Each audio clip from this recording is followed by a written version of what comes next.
BJP ಅಭ್ಯರ್ಥಿ ಮಹೇಶ್ ಕುಮಟಳ್ಳಿ ಕುಟುಂಬ ಸಮೇತ ಮತದಾನ ಮಾಡಲು ಮತಗಟ್ಟೆಗೆ ಬಂದಿದ್ರು.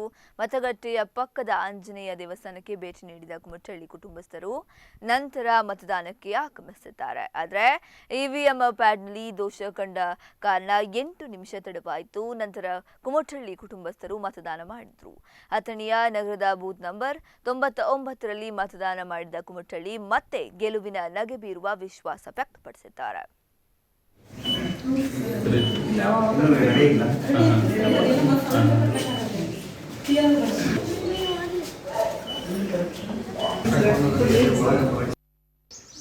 ರಾಜ್ಯದ ಮಂತ್ರಿಗಳಾದ ಸನ್ಮಾನ್ಯ ಯಡಿಯೂರಪ್ಪಜಿ ಅವರ ನೇತೃತ್ವದಲ್ಲಿ, ಉಪಮುಖ್ಯಮಂತ್ರಿಗಳಾದ ಸನ್ಮಾನ್ಯ ಲಕ್ಷ್ಮಣ ಸವದಿಜಿ ಅವರ ನೇತೃತ್ವದಲ್ಲಿ ಜಗದೀಶ್ ಶೆಟ್ಟರ್ಜಿ ಇರ್ಬೋದು, ನಿರಾಣಿ ಅವರು ಇರ್ಬೋದು, ಶ್ರೀಕಾಂತ್ ಕುಲಕರ್ಣಿ ಅವರು ಇರ್ಬೋದು, ಸಿ ಪಾಟೀಲ್ ಅವರು, ವಿಶೇಷವಾಗಿ ಪಿ ರಾಜು ಅವರು, ಈಶ್ವರಪ್ಪಜಿ ಅವರು, ಇನ್ನೂ ಹಲವಾರು, ಬಸವಡ ಪಾಟೀಲ್ ಯತ್ನಾಳ್ ಅವರು, ಹಲವಾರು ಎಲ್ಲರನ್ನ ಕೂಡ ಸುಮಾರು 15 ದಿವಸ ನಮ್ಮ ಮತಕ್ಷೇತ್ರದಲ್ಲಿ ಚುನಾವಣೆಯನ್ನು ಪ್ರಚಾರ ಮಾಡಿದ್ದೀವಿ.